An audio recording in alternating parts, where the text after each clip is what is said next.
All right, welcome to the Guide to Movies podcast with Joe and Sean. This is episode 22, and Sean Phillips will be with us, math teacher movies, in just a few minutes.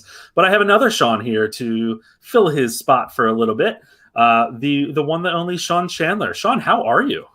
I am doing good. Whoa, that's you talking to me right now. I am doing good. I had a little bit of a scare before we started because my power on my laptop decided to go out very suddenly, very randomly, and then went to the store, got a new power cable, and then the power problem had just gone away. There's just power, and it worked fine, as technology tends to do sometimes.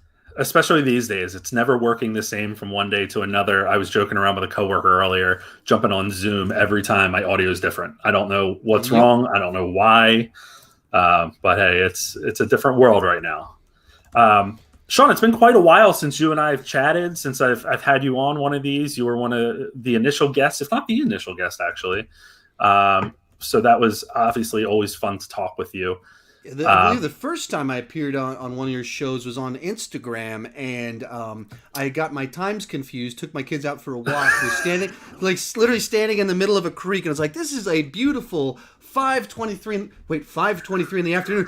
I'm supposed to be live right now. Like, kids, picked the kids up, sprinted back home, messaging, please don't kill me, please don't kill me.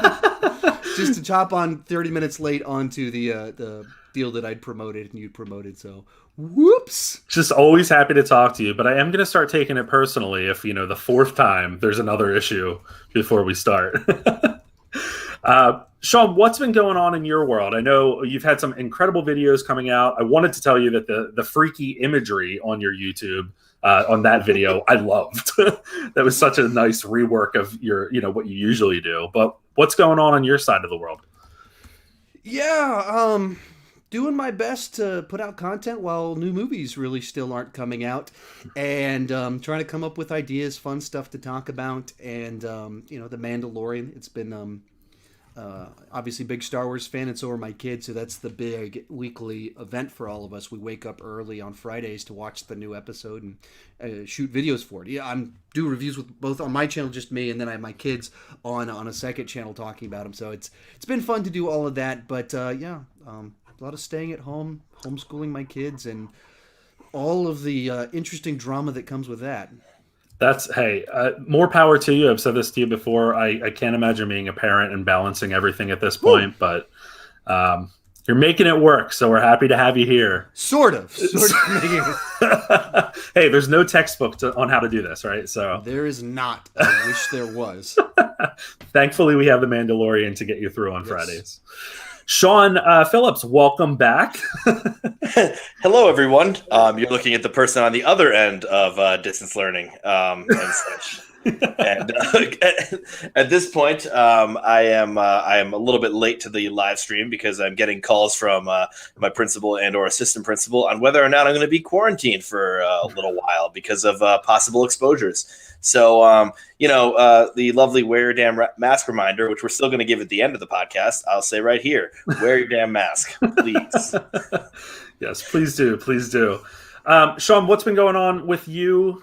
Sean Phillips, we haven't necessarily caught up in a little bit. We just did a little bit before this, but what's going on in your neck of the woods in terms of what you've been watching? Ooh, what I've been watching. I mean, it's quite a few, so I'll just rattle them off very quickly. The first one, amazing, was Jungle Land, which is the very extremely cliched boxing movie that was done so incredibly well that I didn't mind a single one of those cliches that I've seen before. Not at all. I Am Greta is a documentary about climate change activist Greta Thunberg, and it is unbelievable. It's well done. If you're looking to learn about climate change, don't go to this documentary. This documentary is about her. It's about her, the portrait of someone who's an activist, how difficult it is to possibly be an activist, especially at that young age. It's truly just really amazing documentary. The next one I saw, and pardon the French, but it is the movie Shithouse, which is a movie that was an authentic college experience movie. Really good, pretty bad title, not just because of the curses in it, but just in general, that was just one of the houses in the beginning of the movie, that one of the parties that they went to a house at the beginning of the movie, and then it wasn't addressed anymore. But it was this very solid Linkletter type of conversational movie that took place in college. After that was The Life Ahead. The Life Ahead, which is a Sophia Loren movie. Really, really great Sophia Loren movie. And it's just, her return, and she is just like back with a vengeance. Really great.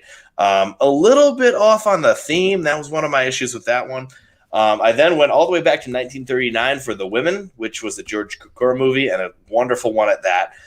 Just like absolutely beautiful, fun comedy. The ending doesn't age too well, and I think betrays the theme, but that's gonna be what that is. Then I saw one of Guillermo del Toro's, first movies, I don't know, but one of his early movies, and it's The Devil's Backbone, which truly felt like a rough draft of Pan's Labyrinth. In the best possible way. It is a great movie, this like fun monster movie with the child fantasy sort of circled around it, which is just what Del Toro, that's his jam. That's his jam right there. And so you see him starting it out, and it's just a beautiful movie, very well done, and genuinely scary at times, without a doubt. That's quite the diverse list there. So oh yeah, I see you're starting to get more and more into the scary films or the horror films. So that's exciting. You got me, man. You got me. I'm getting into them now. Took a little while. Hey, Scream 5 just wrapped, by the way. So that's good news. I know you're a fan of those. Sean Chandler, how about on your end? Have you been watching anything recently? I know you mentioned The Mandalorian. Yeah, so Mandalorian is, weekly tradition. Every Friday, wake up early and watch that. Earlier today, watched the Lego Star Wars holiday special. Mm-hmm.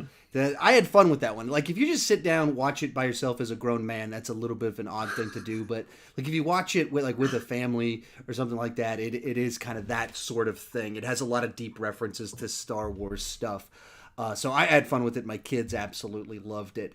And I've been watching The Queen's Gambit on Netflix with my wife, the chess one that I was not, wasn't really on my radar. And then everyone started talking about it. And my wife was like, "Oh, I'd really like to watch this." And anytime there's something she really wants to watch that I'd be okay watching, I always go for it, because she has to watch so much ridiculous garbage because of what I do. And especially the last 2 months where I was doing this creature feature one. So it's like, all right, now we're going to watch Critters 4. This one's in space. So I had to listen to her carefully after those ones. And so she was interested as we checked it out. And it's really quite compelling, while being about something that, I wouldn't immediately go, oh, like, someone's good at chess. Compelling stuff. Never been done before.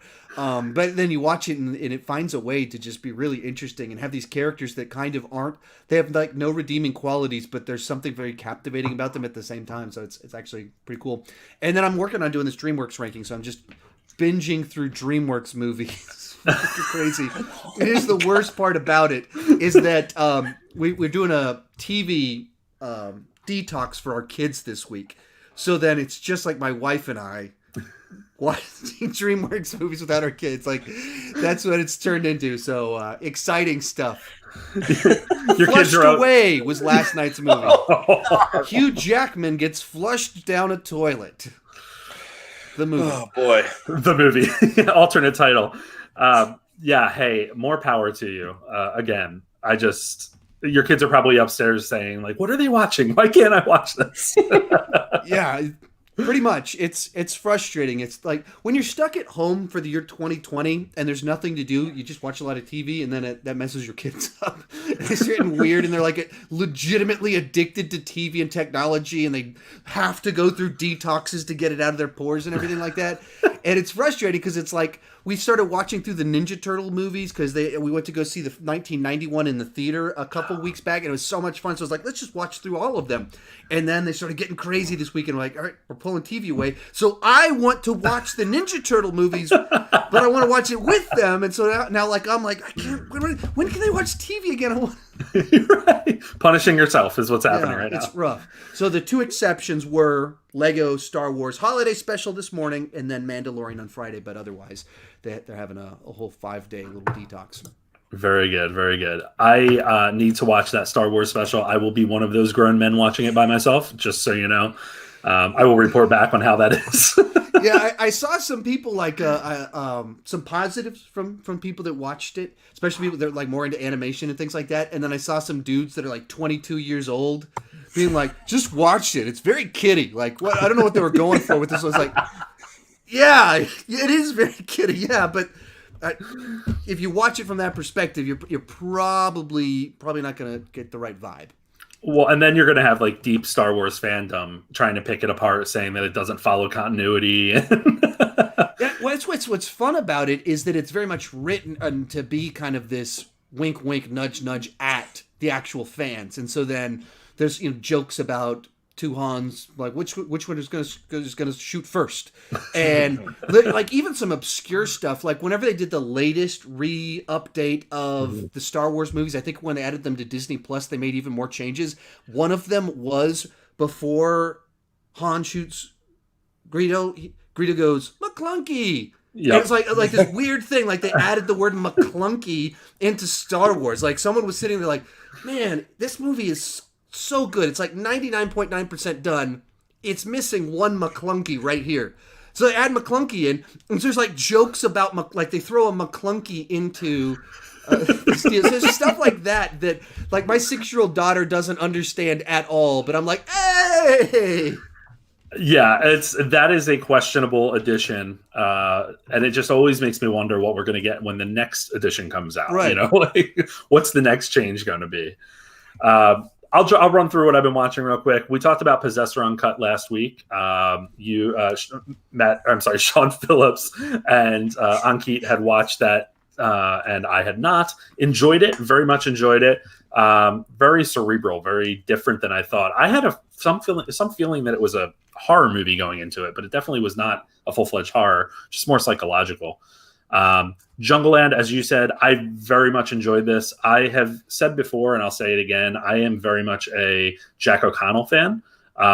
He is in a lot of underrated movies for me that makes me believe that he is an underrated actor, and there's not been one that I've watched thus far that I haven't liked him in.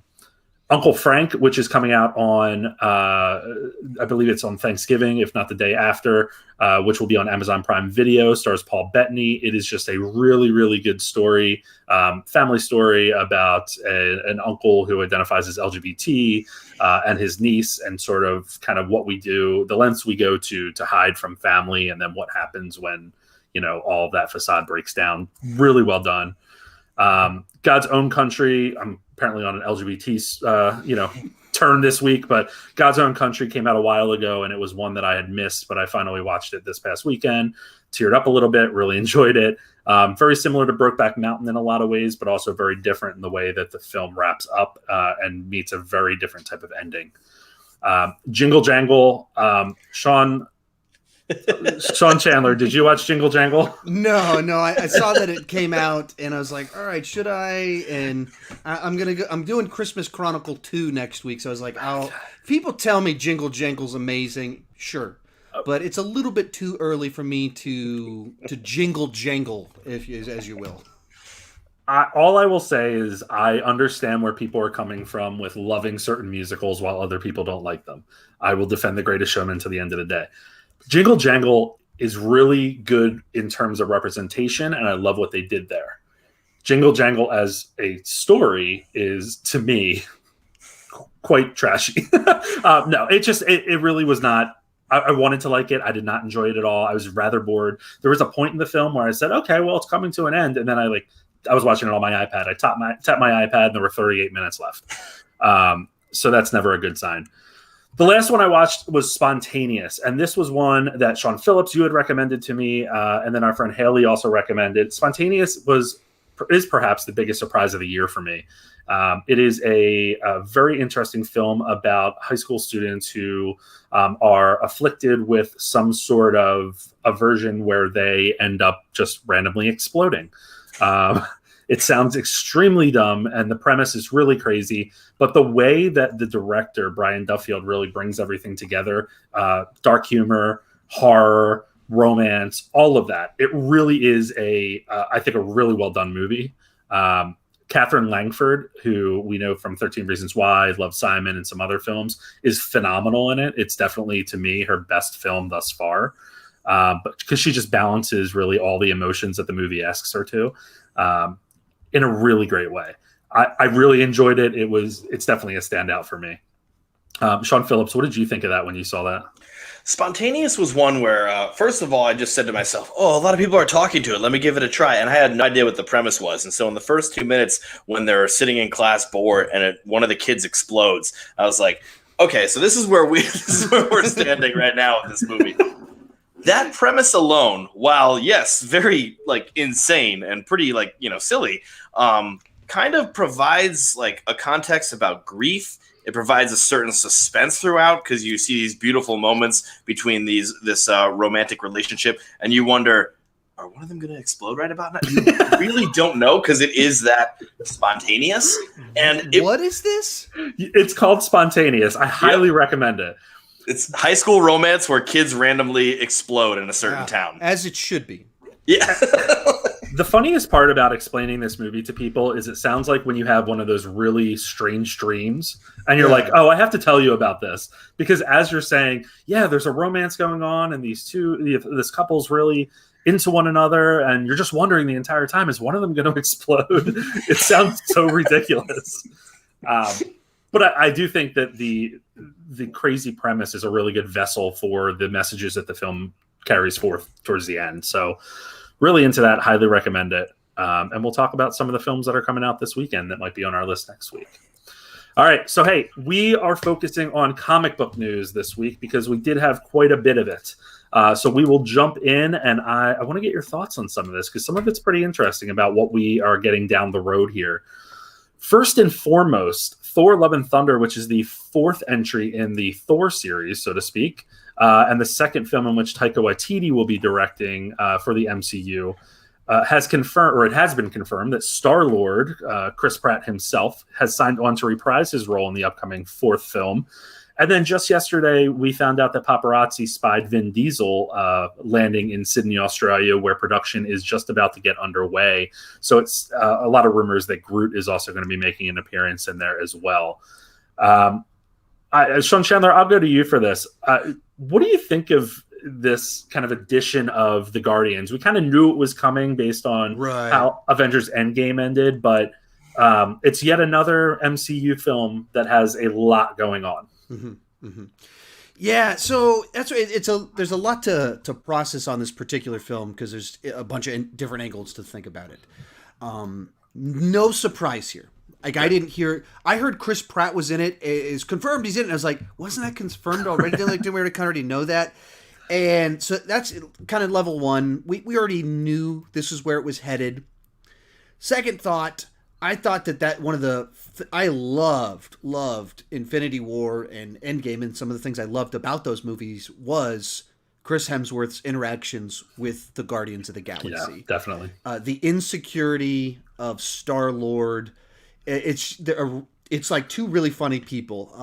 I feel Chris Hemsworth is, because he's so good looking and so Thor in his actual physique, people underestimate him as a comedic actor. When he shows up in bad comedies, he's the standout in the film. I think he's really funny. Obviously, Chris Pratt is a really funny guy himself, and he does Insecure really well.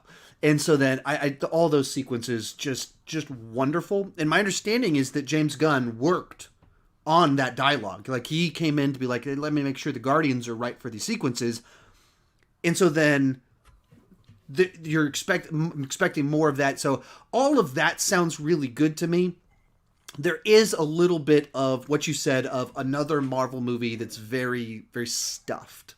Mm-hmm. And that's kind of, they've just fully embraced every movie's a team-up movie. But like when we're also kind of, Christian Bale is the villain in it. There really is a lot in this film. And then they said, it's a love story and we're going to do Lady Thor with the guard. I mean, that's a lot of stuff in one movie. So, it doesn't really make me nervous because I don't get nervous until the creators themselves do things that make me go, I don't trust you. I trust Kevin Feige at the moment, and I trust Taika Waititi at the moment. Mm-hmm. It does sound like a lot. And I guess the one other thought I have, I'm talking too much. No, you're good. Is that also, I wonder, the order of the movies kind of swapped around when James Gunn got fired because Guardians 3 was supposed to come out earlier in the equation, and then it got shuffled back. And he's been saying on Twitter that my understanding is he's kind of said that not a lot changed. He's always tweaking. He's always making changes. Definitely some things had to be changed. But essentially, there's not a ton that happened that changed on that front.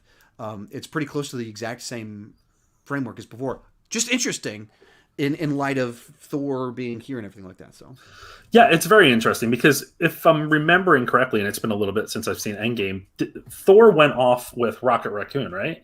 If I'm not mistaken.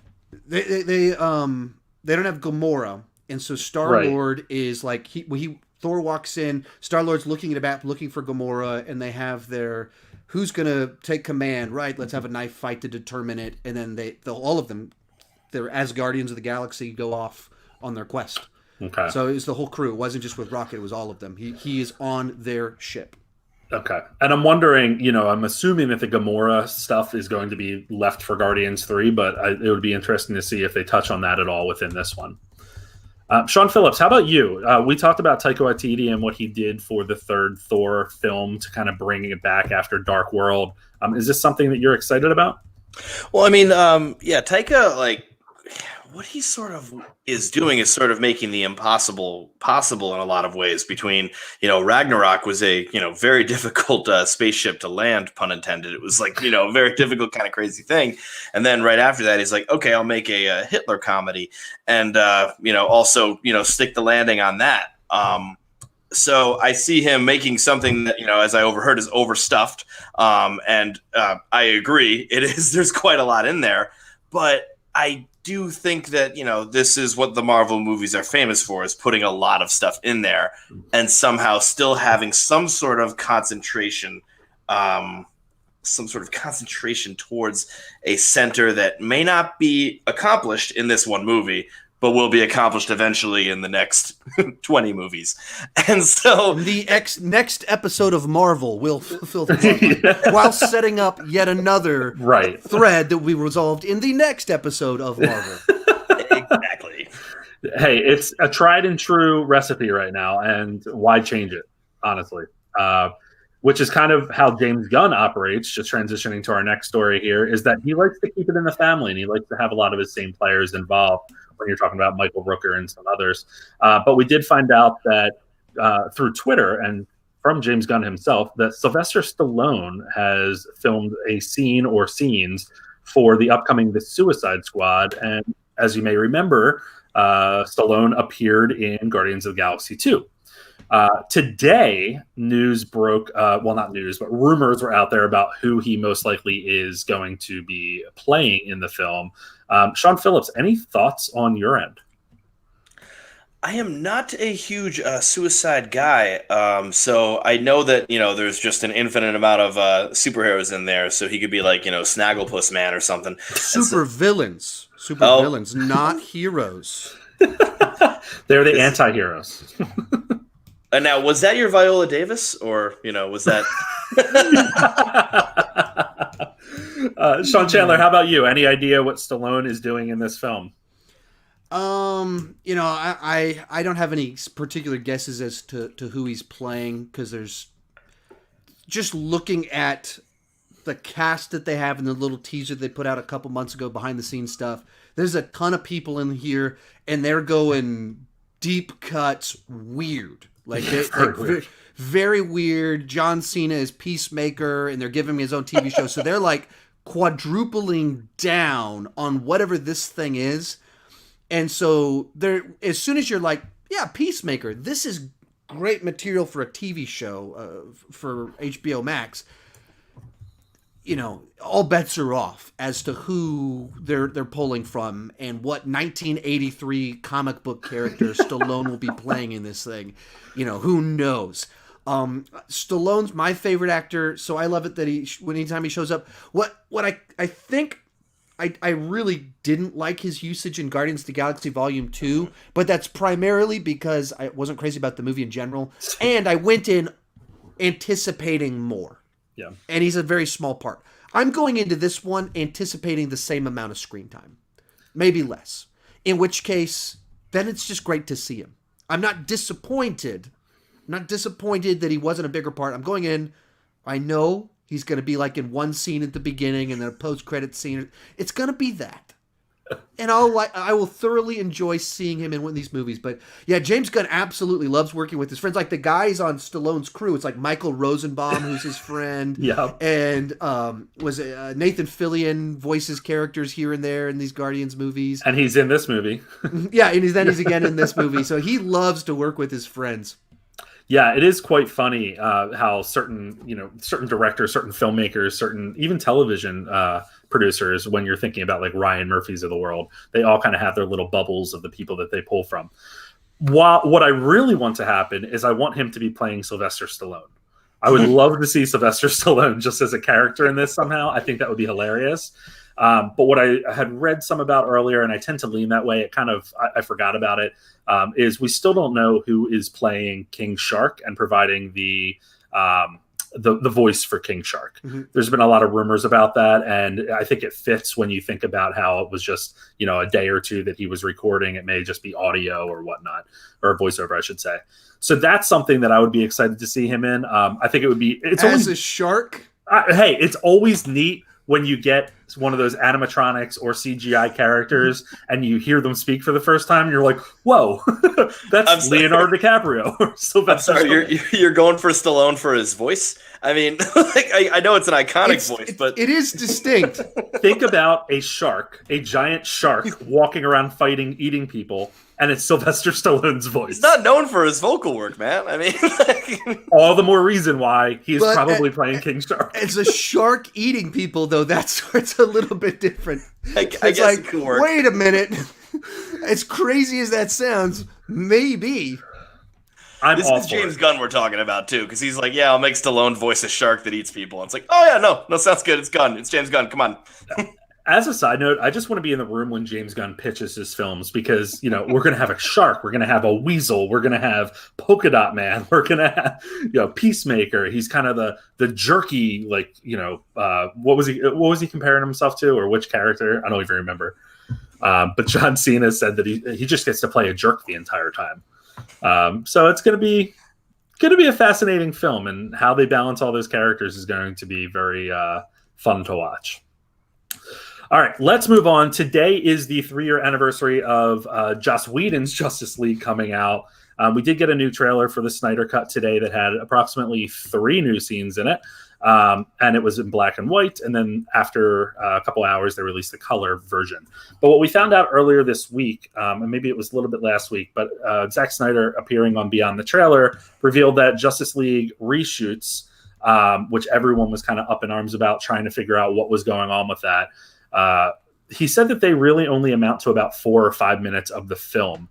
And of course, this is when Ben Affleck, Gal Gadot, Ray Fisher, Jared Leto as Joker, and Joe Manganiello. I can never pronounce that name. I always want to say like Manganiello. I don't know if anyone can.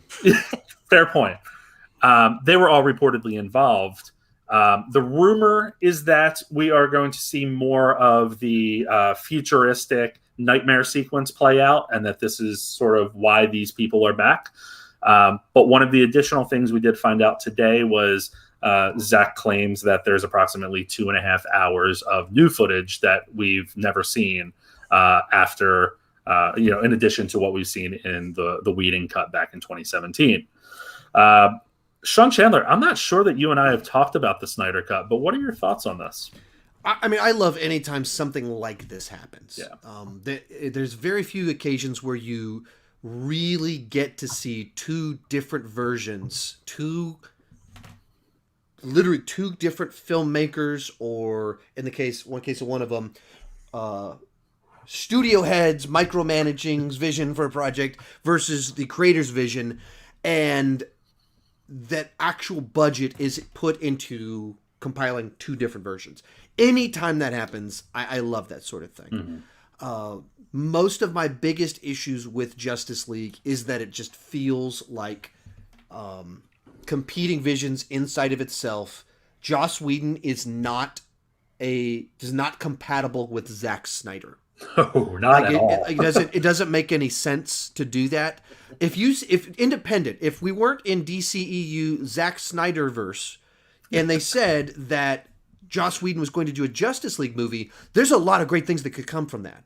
What he absolutely cannot do is build off of a Zack Snyder foundation. They have polar opposite everything's aesthetics.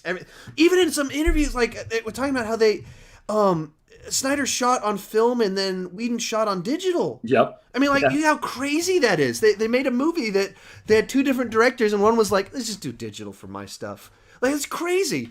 So anyway, but it just felt like competing visions in and of itself, not compatible, and then micromanaged by, like, you're just seeing a product it's kind of gross. Especially when you know there was legitimately a mandate of under 2 hours, so it's an hour and 59 minutes and 59 seconds, and that the studio head or whatever pushed for not delaying it longer because he wanted his bonus for 2017. Like, when you hear all that, you're like, some of us actually love these characters. Like, these characters are like our life, and that's what you did? Right. So many levels. I love that something like this isn't existing. I like Zack Snyder as a filmmaker, that he has a creative vision. He has a distinct vibe to his films. He has flaws. His films have faults. I 100%. get why they're not for everybody. I get why some of them are very polarizing to some of them being bad. But, you know, I thoroughly enjoyed Man of Steel, and I've always liked Batman v Superman. I viewed it as an ambitious but very flawed film. So seeing his completed vision for this sounds very intriguing, especially when you factor in 2.5 more hours of footage. Right. Of the movie they put out was only 2 hours. What is this? Like, what is this? So I'm very intrigued by this whole thing. And even little, you know, they put out the trailer, and the best line in all of the Justice League is this deal from Ben Affleck at the end of it, like, you know, I don't care what demons they face, when they haven't faced us united. Like, it's like that gruff Batman that you enjoy. That guy's not in the movie they put out. The guy that they put out is like, oh man, I feel bad about, you know, me to Superman, and hey, Wonder Woman, you don't want to go out for coffee later on? Like,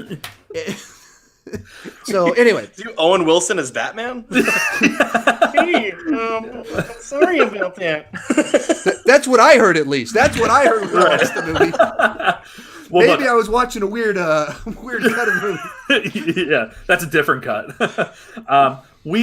So I have a lot of theories about what we're going to see with this, especially after kind of dissecting the trailer today. There was a Vero, one of those, that other social media.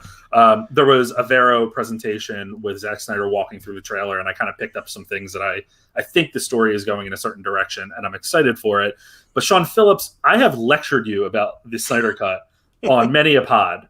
Listen, I'm not okay. I mean, I don't know. My first reaction to the Snyder Cut was that I was essentially against it, and this is only because I believe director's cuts are director's cuts, or excuse me, the original cut is the original cut. You do not make a director's cut, even if the director's cut is better. I feel like I'm a purist with that. Now, looking at what you guys have said, and after so many podcasts with you, Joe. I am open to the Snyder Cut, and no matter what I was going to see it, I'm very interested to see what his truly uncut version would be, because, you know, a lot of directors don't get this chance to be truly uncut the whole way through. And, you know, especially someone like Zack Snyder, who, you know, is a very expressive, lengthy filmmaker. And so he really is a fan of just, like, you know, showing it all. So, you know, you're going to give him these 4 episodes. And I like the idea of, like, okay, let's see what he can do just straight up the whole way through. And I'm curious about it. I'm open about it. I am not the biggest fan of it. Sean basically hit it on the head, where it's just like this beautiful stuff where it's just, you know, yeah, he's a pretty divisive filmmaker. And I think you look at some of his early stuff and it is really just visually arresting. And then he kind of kept doing that. And then that's what, like, kind of bummed me out about him. I will say, like, you know, this seems like it's the most expensive 4 minutes that have ever been filmed. I feel kind of bad for HBO Max. They're having a hard time lately. They're like, okay, you can use your extra footage, Zack Snyder. And then he's like, oh yeah, no, I'm going to bring all these actors back and we're going to, like, you know, shoot a whole bunch. And that's why they settled with Amazon and just released their app there. Which I'm okay with. So, you know what? I have Zack Snyder to thank to be able to watch everything very easily with HBO Max. I'm with you. I'm watching the comments as well, and there's a lot of people asking about the Snyder Cut and what we think is going to happen there. One thing, Sean, that you said, Sean Phillips, that I think is kind of interesting is the director's cuts versus theatrical cuts or originals. That I totally agree with you. I think what's fascinating about the property of Justice League is that we have two directors. We have two competing visions. And I wouldn't even call Joss Whedon's a vision. I think Joss Whedon had more of a mandate to do certain things. And that's true. Completely, he was a hired gun to finish something. Exactly. And if the story is going where I think it's going with the Snyder Cut, there's a lot that was taken out. And, we already know that Ray Fisher's Cyborg is the heart of things. And that's kind of where, my mind starts running when I think about where the story's going. But it's going to be interesting because what I truly believe is that we're going to see that 2017's was a shell of a Justice League story. Whether this is going to be better or not, I'm just excited to see the vision complete. It's where kind of on the. I can see where you're coming from, other Sean on. On Sean 1 and Sean 2. That's a lot of director's cuts, especially in the era where DVDs dominated. And it seemed like every movie would come out and then be like the director's cut with 30 like they're throwing in something in so they could use it as a marketing gimmick. That stuff kind of drove me crazy. This one feels categorically different from most director cuts, though. It's for the obvious reasons of this isn't even a director's cut. Even calling it the Snyder Cut undervalues what really went on and how potentially very gross some of the stuff that went on behind the scenes. And, friend of the pod here, Sean O'Connell from Cinema Blend has a book coming out in February. He's done a lot of research and interviews on the back end. It's called Release the Snyder Cut. That will be coming out. And we're hoping to have him on in the next couple of weeks to talk a little bit more about it since we're getting close to the release. So that will be exciting to see. I'm wondering how David Fincher is going to feel about that because one movie that he was not a fan of was Joker, apparently. So David Fincher, who just recently signed a 4-year deal with Netflix and has Mank coming out on December 4th, recently spoke about how Joker was a betrayal of the mentally ill. And he, quote, said, nobody would have thought they had a shot at a giant hit with Joker had The Dark Knight not been as massive as it was. I don't think anyone would have looked at that material and thought, yeah, let's take Taxi Driver's Travis Bickle and the king of comedies Rupert Pupkin and conflate them, then trap him in a betrayal of the mentally ill and trot it out for $1 billion. Sean Chandler, this is typical David Fincher just saying whatever he wants to say. Does he have a point? I don't know. I mean, there's a side to it where just trying to understand, what is he seeing that is in this that it seems like a certain amount of a different version of what Martin Scorsese's comments from a year ago. Yeah. Except making it even more personal per se. Because you hear the quotes, and there's a lot of this oh, let's just take Taxi Driver, King Comedy, mash them together, and put a Joker skin on it, make $1 billion. There's a little bit of that. This isn't high art. There's that snootiness to it that's in there, while at the same time it's also saying this is a mistreatment of mental illness. It's well, which point are you making? Yeah, he's saying a few things there. There's two very different things in there. One of them, we can debate the merits of wrapping prestige films or rehashing prestige films with a comic book movie skin. But that's not the conversation when the headline is, this movie's insulting to the mentally ill. I think you need to... I haven't read the depths of the comments to see how he fleshed that one out. But Not really. And that's throwing some shots without I felt that the movie was making the argument for society needing to do more for the mentally ill. That's a big part of what it was saying. It wasn't any with the news headlines were this movie's celebrating. No, it's what are we doing to take care of people? So I don't know. I'm having a hard time seeing what he's saying. Sean Phillips, isn't this kind of interesting coming from the filmmaker behind Fight Club? That's very interesting, is because, if you look at something like Fight Club, I think that he looks back at something like Fight Club and he regrets it. Jonah Hill looks back at, Superbad, and he sort of regrets what he did there. Jonah Hill had an interview with Terry Gross talking about Superbad and being like, I would not have made that movie now. Like, absolutely not. Like, it's just the premise alone is just straight up bad. And I love Superbad. I'm not even saying anything about it, but like, it is just one of those things where, he could look back at something that he did a while back, which, celebrates, like, literally Fight Club celebrates anarchy way more than Joker does. I do not like Joker for a lot of reasons. But I don't think the Joker celebrates anarchy, because I'm going to be mean for a second. And I think Joker was pretty bad at setting up a message at all. And so for the people that are like, oh, they're celebrating violence and stuff like that. And I was like, I don't really get rid of that. I don't know what it was trying to say. And I do agree that, like, when it comes down to the mentally ill situation, it did say that, like, it sort of, talked about how we need to care more for those who have the mentally ill. We're leaving them behind. But then it did say, and this is the one thing I sort of felt like it said, well, if you leave it behind, it's okay for them to react in a violent way. I may be putting too many dots together on that one. I genuinely might, and I truly, like, that might be my one thing. I might be doing that, but there's a strand you could follow there. I think the Joker had a lot of other issues with, there was a very clear message on incels, where it's just like, Zazie Beetz won't sleep with me, so I'll kill her. And that was a little bit scary for me. That was a little bit off for me. And I know that this is like, I'm talking to two comic book movie people here, and I think there's two people that really did like the Joker. I think the Joker did not have the best of plots. I think that it did mesh together, those two characters, which I think is okay to do, by the way. Obviously, we're going to borrow characters from past films, but I don't know if it did anything fairly new to it. This is a movie I was rooting for. I wanted this movie to do well. I wasn't someone like going in there ready to just like crap on it the whole time. But there was just something about it where I feel like it didn't really have a good enough story until the very end.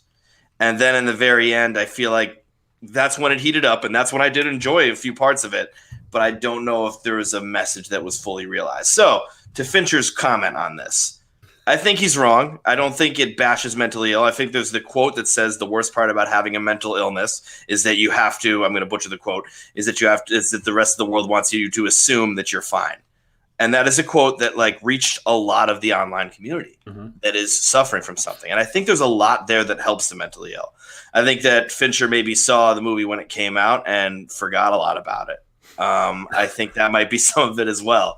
Maybe I don't want to say that he hasn't seen it and then he's saying these things, but that could be a chance. And by the way, I'm crapping on I love Fincher too. I love what he's doing, and I can't wait for Mank. I think that, I think sometimes people recycle takes. I might be doing that right now. Who knows? People recycle takes on movies. They make them their own, and then all of a sudden there's falsities that are repeated into movies. But that's my like thoughts about the Joker, where, it was just something that I wish could have been better. I really do wish it could have had like something a little bit cooler to say. I'm with you. So Joker is one of those films that I did enjoy. I think it's very different in its approach to, of course, the character, but very different in terms of a superhero movie or comic book movie, I should say, because we are focusing on the villain. And, as a side note, I do think that is somewhere that DC could really, make some headway and do some damage in terms of making some money at the box office by focusing on some of the villains and really fleshing them out. I don't necessarily agree with Fincher. I guess what I'm more interested in with this is that he is so outspoken when he is on these red carpets, or when he is, at these press junkets or whatever he's doing. And then again, I go back to he directed Fight Club, and Seven wasn't necessarily like the most straight edge movie. He tackles interesting. That's what I've also been like. I'm watching through his movies right now, being like, yeah. I don't know what the point by point would be of like where's the exact hypocrisy, but it just seems but it's weird, like that he's the one so throwing punches in this manner with his specific set of films that he's made. Yeah, if Greta Gerwig was saying this stuff, we'd be like, "Oh yeah, right on." Like, well, and also, yeah, true. But the girl with the dragon tattoo is also a problematic story, Ooh, and yeah. very deep into a lot of topics that somewhat blend into the Joker conversation. So it's just interesting. I think he's very. I think he feels a little bit of freedom now that he's signed this deal with Netflix, because he doesn't have to focus on trying to woo studios into funding some of his films that are more artsy and maybe not necessarily blockbuster-esque and following the superhero success that we're, or the comic book success that we're seeing. And that if we were to go on with this story, he does comment on that a little bit. But Netflix, as we're seeing, is just throwing money at everyone.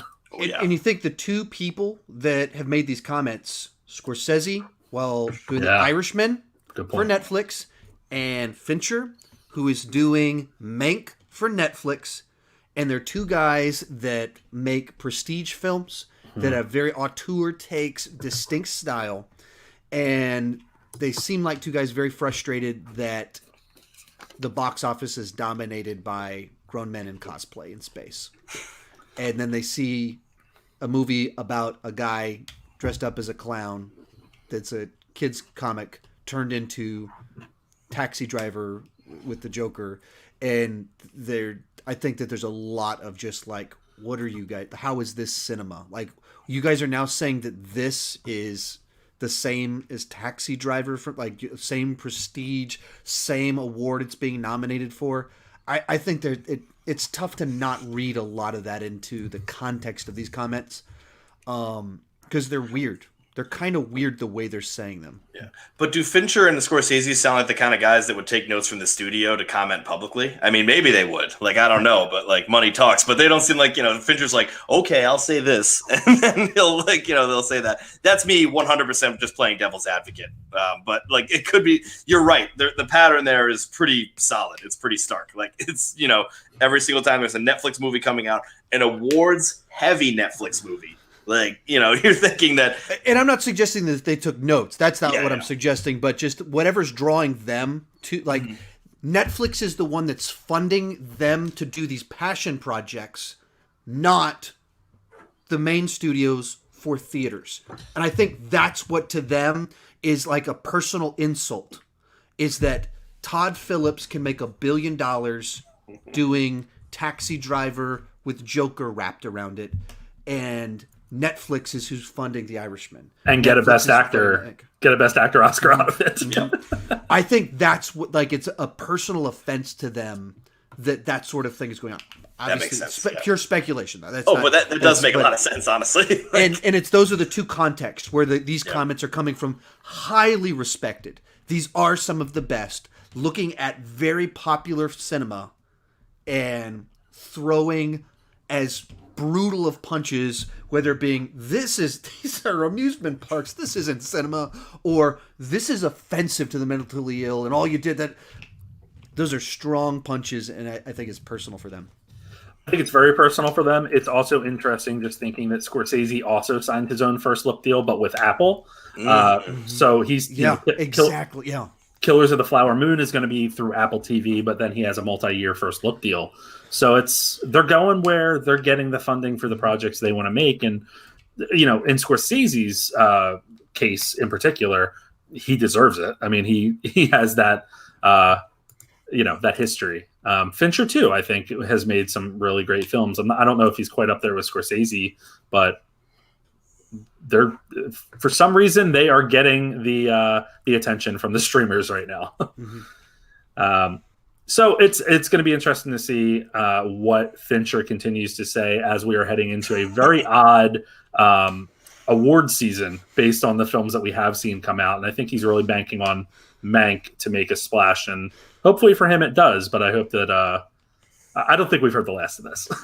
It's one of those years where even if you get nominated for a bunch of stuff, it just doesn't feel quite the same when there's half as much competition. Like, what else are you going to get? Is Extraction up for Best Picture? I thoroughly enjoy Extraction, but like, there's just not that much to. Part of me thinks that while there's not enough competition, the the very, very low income, not so big budget movies are going to be the ones that are going to be around, and those are the ones that not a lot of people have heard of, but those are the ones that are still in competition for the awards. Like, I mean, think about what got pushed back. Like, I don't think Fast 9 was going to get in there, except for like. Well, that's where we disagree. I mean, hey, I've had these debates. I'm ready to go. Yeah, you know, it's going to be really sad, though, when Sonic the Hedgehog wins an award over Mank. So I'm really looking forward to that rant after that. If it's Best Supporting Actor Jim Carrey, then I'm in, because that guy came back from the 90s, and I'm all for it. It's very true. Very true. All right, so let's move on to the big story that we wanted to talk about. And this is a larger conversation about sort of the state of film and where we are going as we are now in November of 2020. And we are 8 months into this pandemic and the reality that we're all living in. So we've all had conversations over the past 8 months about what the theatrical future looks like. And I think back when COVID-19 was really when we were first starting to deal with it, we had conversations about whether theaters were going to come back later in the year, what the reception was going to be when they did come back, and what we were going to see in terms of the landscape of film. What we have now learned through the past 8 months is we saw theaters shut down. We saw them reopen, not with great fanfare. A lot of people still did not go. There also was the issue with certain states in the U.S. were not allowing some of the theaters to reopen. So there was a lot of challenges when it came to films being released in theaters and theaters really being a lucrative option to keep open.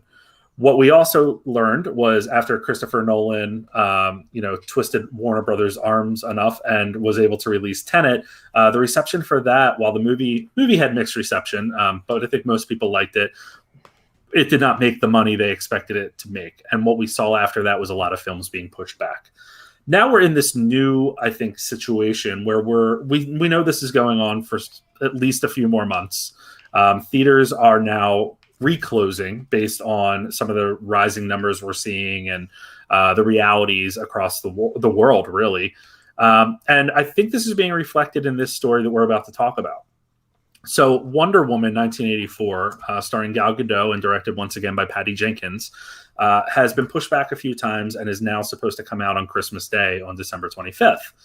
But what we're learning or what we have learned over the past week through some stories that have leaked is that, and according to Deadline especially, there are multiple options being looked at for sort of a hybrid release here. And we've seen this with some B movies, some lesser movies where, they might hit limited theaters on Friday and then on Tuesday they hit VOD.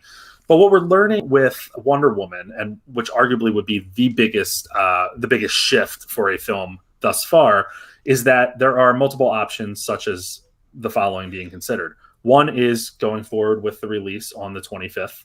The second is going forward with the release, but also releasing it on HBO Max in some capacity, whether that's pay or releasing it a few weeks later on HBO Max, so like a 4-week change. Pushing the film back to June of 2021, which would then push back some of the other DC films as well. Or the final option being sending it to video on demand. And I had asked on Twitter earlier what people were willing to pay, giving them the options of 10 or less, 20 or less, all the way up to 40 or less. And it seems like most people are willing to pay 30 or less for the film, with a few even saying 40 or less. I feel burned by Milan because I wasn't really a huge fan of Milan. But I am looking forward to Wonder Woman. I am more of a DC fan than anything else. My question to you, and Sean Phillips, I'll start with you, is where do you see things going in terms of the conversation around releasing films to streamers and VOD? Are we in a different place now where we see that it works, or it has worked in some capacity, and we're going to see some big budget films maybe making that move? I think it's going to be difficult to know that until this is going to be made in a vacuum. Like, the problem with this is all happening because of COVID. And so we really don't know the realistic answer here. It would be a lot more interesting if, they tried this maybe a year or two before, when streamers were starting to get popular with their movies. And we could see this action movie, this pretty solid action movie is going to be both released either on VOD, like for a rental, or on Netflix, and then also in the theater at the same time. That wasn't an easy decision to have happen, because that just the movie theaters have issues with releasing, Netflix. So that's just not possible. But that would have been an interesting experiment to see how much, how much it would have been viewed on Netflix versus how much it would have been viewed in the theater. Now, Netflix would have said it would have been viewed 1 billion times in the first 30 minutes, so they wouldn't actually have any legitimate stats. But when I look at something like this, I say to myself that they want money. And right now, they're not going to get it. And they're pushing back their ability to have money, especially, I'll just go specific with Wonder Woman. Okay. So pushing it back for them doesn't seem like an option because they want money. Then they, the other situation is, opening it up in the theater. No one's going to go see it. They saw no one see Tenet. And so therefore, they can't just put it in the theater. It seems like what would be the risk of putting it in the theater at all while also putting it on VOD at the same time? And those stats would be very interesting. Obviously, the stats would be insanely higher for VOD. But once again, we're dealing with COVID, and that's why. So in a real-world situation, that still could be the case, though. Because, people said, hey, theaters are expensive, or going to get to the theater is tough, or I want to watch Wonder Woman in my Wonder Woman outfit. Right? Me too. Yeah, that's Sean's video next week. We're going to do the rewatchables. So I've been looking up on Amazon while we've been talking Wonder Woman costumes. No pun intended. Oh, yes. Now, the other thing I got to think, the wrench into all of this, is that HBO Max is not a popular streaming service because it has not been on Amazon Prime until today, and it is still not on Roku.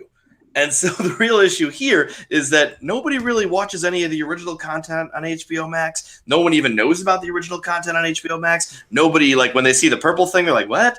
I'm still watching The Undoing. Great show, by the way. The Undoing on, a regular HBO app. Not HBO Go or HBO Now, but this weird, just HBO Square that I still put stuff on. And so it's really difficult to know, what is HBO Max versus what is HBO. Everything on HBO is on HBO Max, kind of, but also HBO still stands alone. If they put Wonder Woman on HBO Max, even though technically it's, not being paid for, this will be a huge boost for the streaming service of HBO Max. Everyone will get an HBO Max. Well, everyone. A lot of people will get an HBO Max because everybody loved Wonder Woman. Everyone's going to just at least want to see Wonder Woman 1984. I think you hit the nail on the head when you talked about finances because these are all investments and the studio has made short-term investments on a lot of these films that have been delayed and they're not getting any return. So at some point they need to start getting some return in order to be able to move forward. But Sean Chandler, your thoughts on this? Oh man, it's just such a mess because there's one of those situations where there's really no good options. And even if they're thinking for themselves, what do I need to do good at make money? Well, they also have to be thinking how they're going to make money 2 years from now. And theaters actually being in business is good for them. So they don't want to totally not think about this long term, even in regards to that partnership with theaters. Mm-hmm. So it's just so weird and complicated.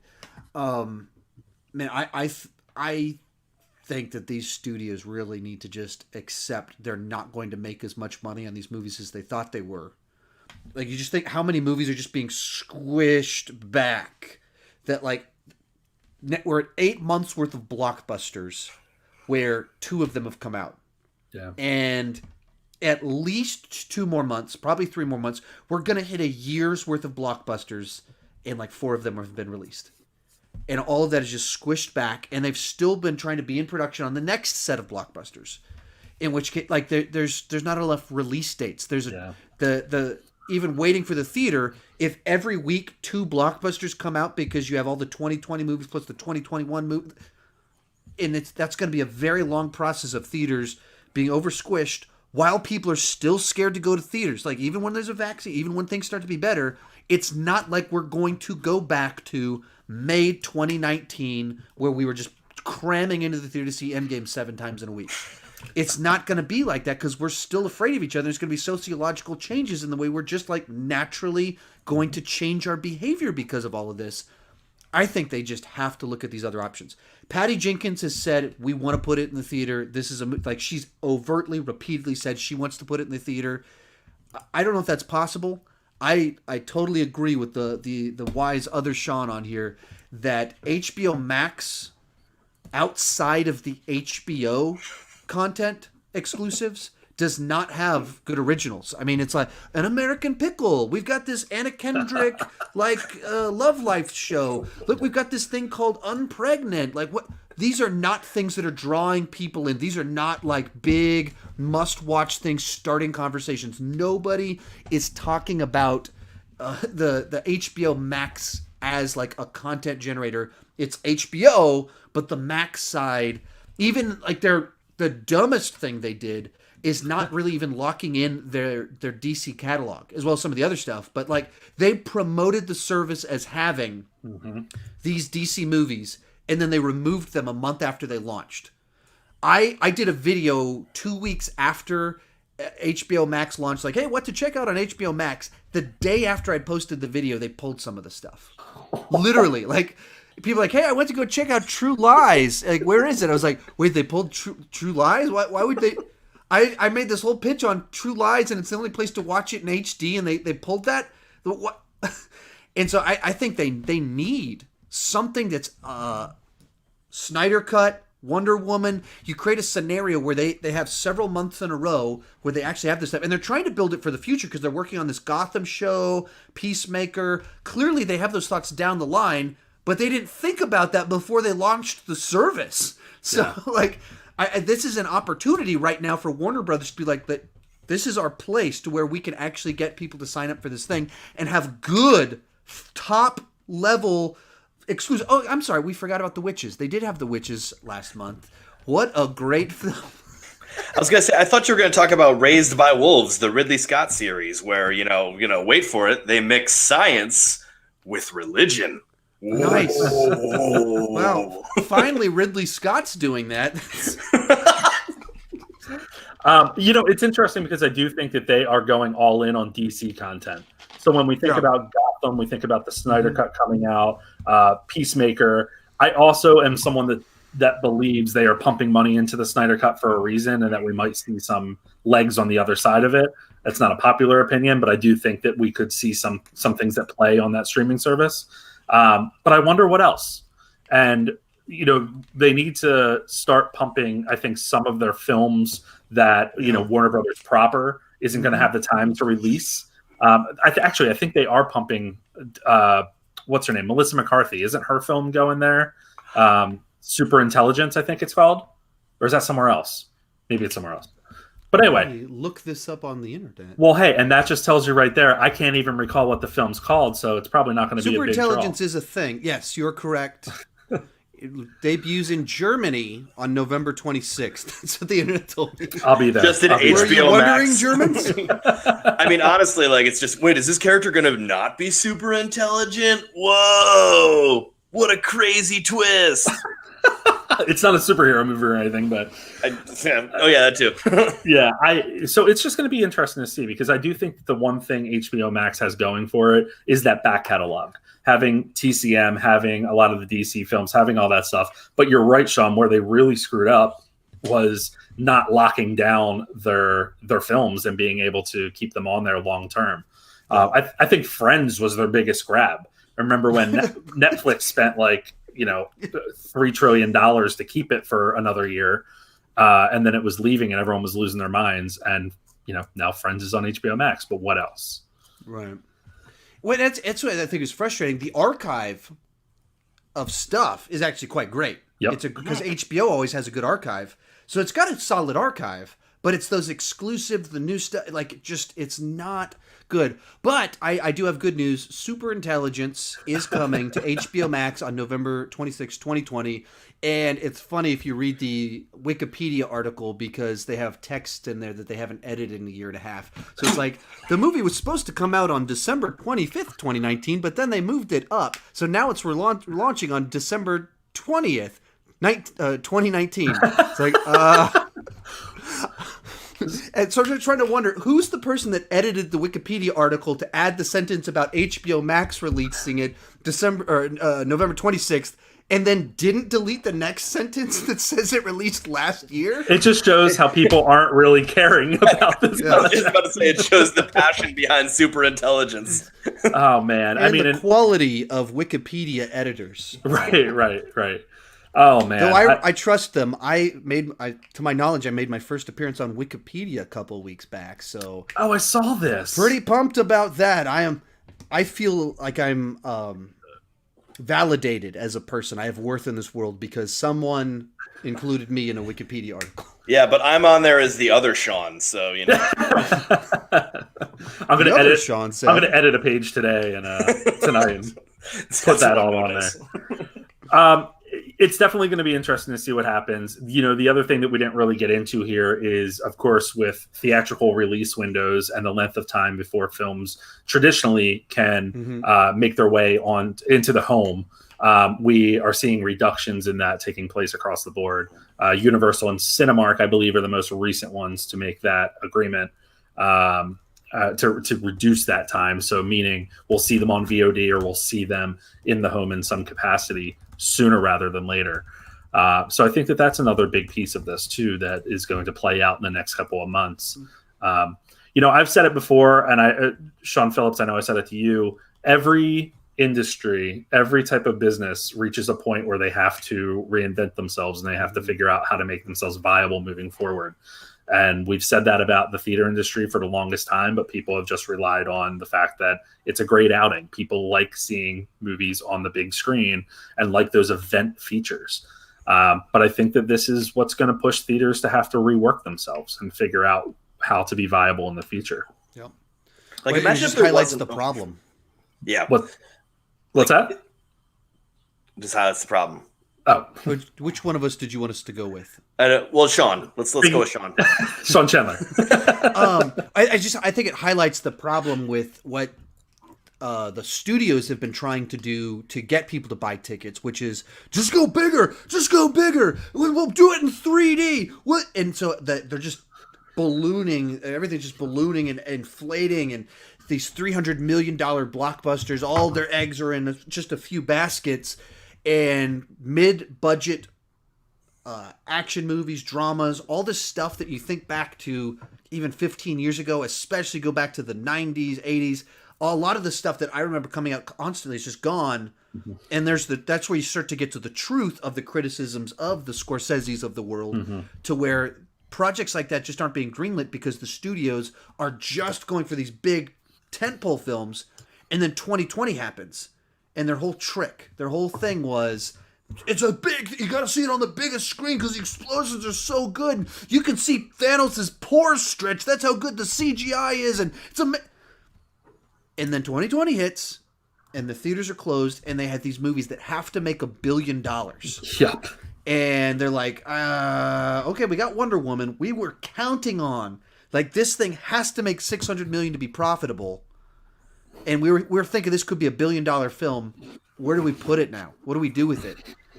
And you're not going to directly make $1 billion putting it out on HBO Max, not by a long shot. And so, I think it highlights the whole strategy of what they've been producing has been all off, and got themselves in trouble. But beyond that, movie theaters themselves, I mean, my TV looks better than most movie theaters. Yep. It's true. Sean Phillips. I mean, one of the things is I've started to imagine if we didn't have Netflix before COVID. I mean, that would be it.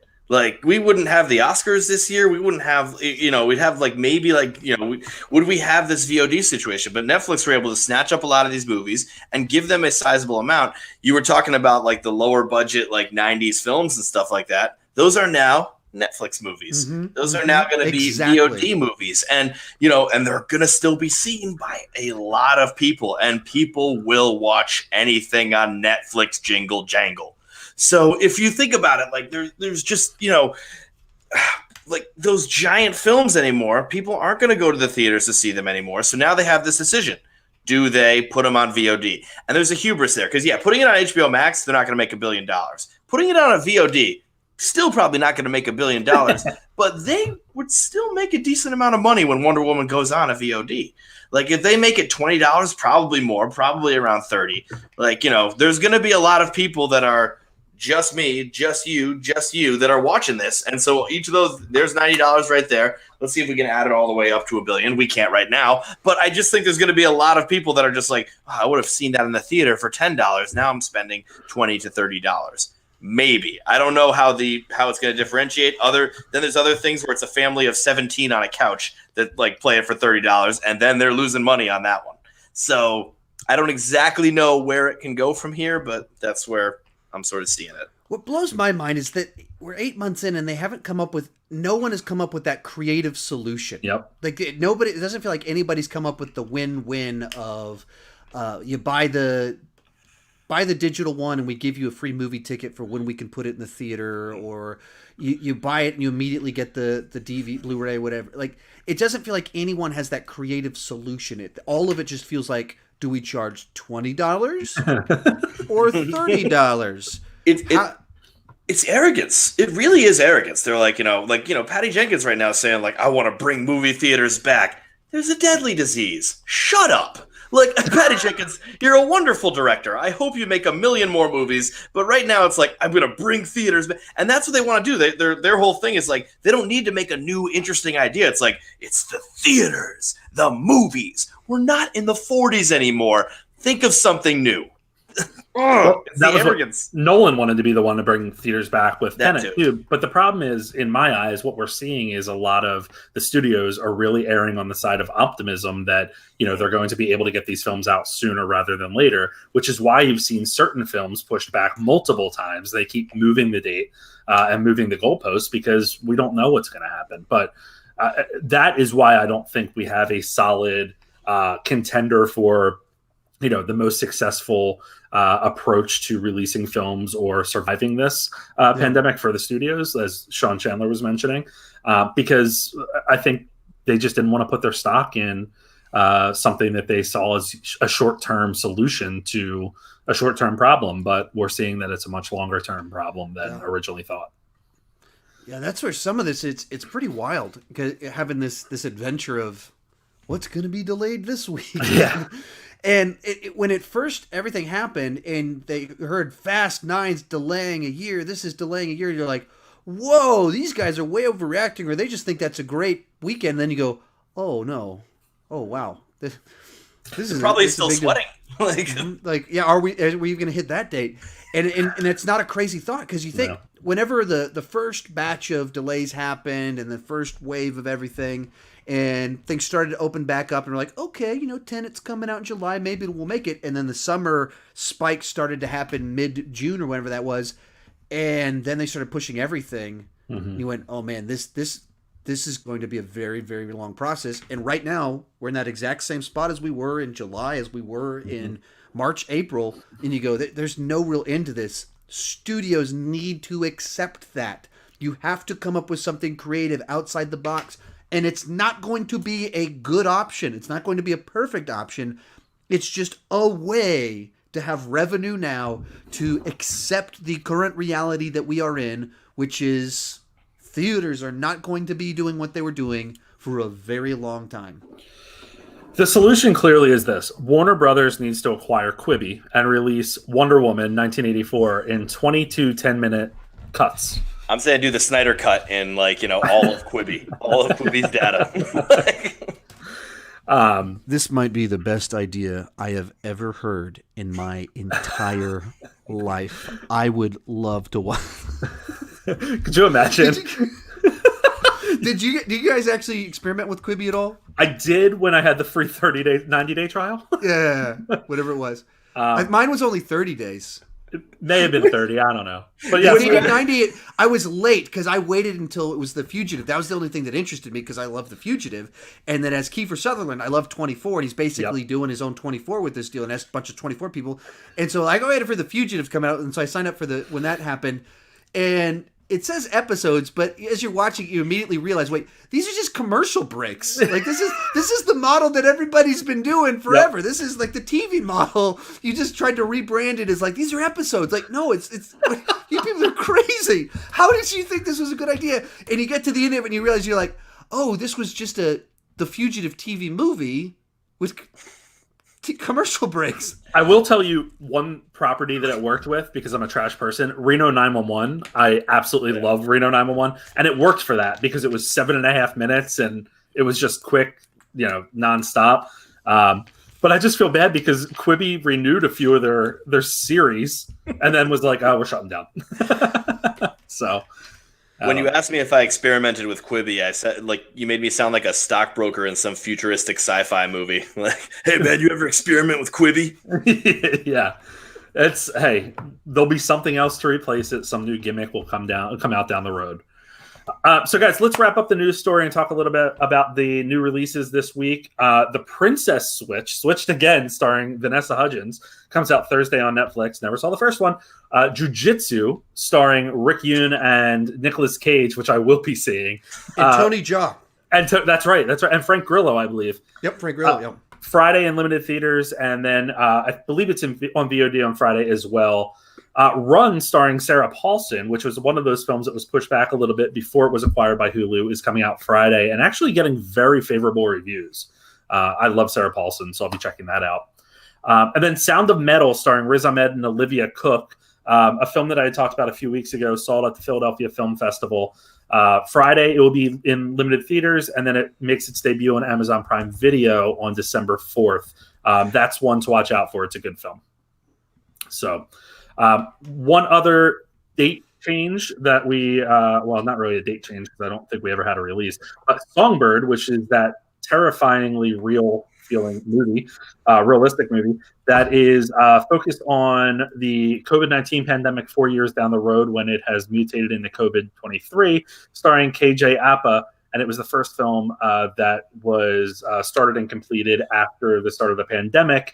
Is now going to hit premium VOD on December 11th as for $19.99 as a rental. So if you, definitely want to send my money towards that one. That's in good taste. Yeah, and for an extra $10, you can do a double feature of Contagion and then Songbird. So for an extra $10, a homeless man will show up at your house and cough into your mouth. Oh my God. So it's just imagine to be the person that like you're like a desperate actor, desperate screenwriter. It's a tough year. There's a pandemic, and someone like calls you up like, "Hey, I would love for you to write a movie for me." All right, what is it? I got this idea. COVID-23, 4 years from now, I need you to write this. And you're like, all right, I need to eat, but that's the most tasteless thing you can do in the middle of a pandemic is write the movie, like exploiting it. But yeah, absolutely, I'll do this. And then Michael Bay's like, can you factor in some explosions? Can we figure out... but further to that, imagine being the studio and the person that decides, hey, let's release it. Things are spiking. Things are going a little south. Yeah. December 11th sounds like a great day. Right in between holidays. Sean, can't thank you enough for being here. Tell everyone where they can find you. Which one of us? Sean Chandler. Yes, for me. You can find me on the YouTube. Just search for Sean Chandler. You will either find an NFL player that recently was traded to the Panthers, or a guy that looks like me and talks about movies. Unfortunately, I don't play football. It is the guy that looks like me and is talking about movies. And I'm on the Instagram at Sean Talks About. And I'm pretty active over there. If you want to get a hold of me, that's the best place to get a hold of me. This is true. This is how I get a hold of you. That is correct. That is how we met. That's true. Sean Phillips. I am available at Math Teacher Movies on Instagram, where I do Monologue Mondays, What the Oscars Got Wrong Wednesdays, Final Shot Fridays, and movie reviews of old and new. Also television.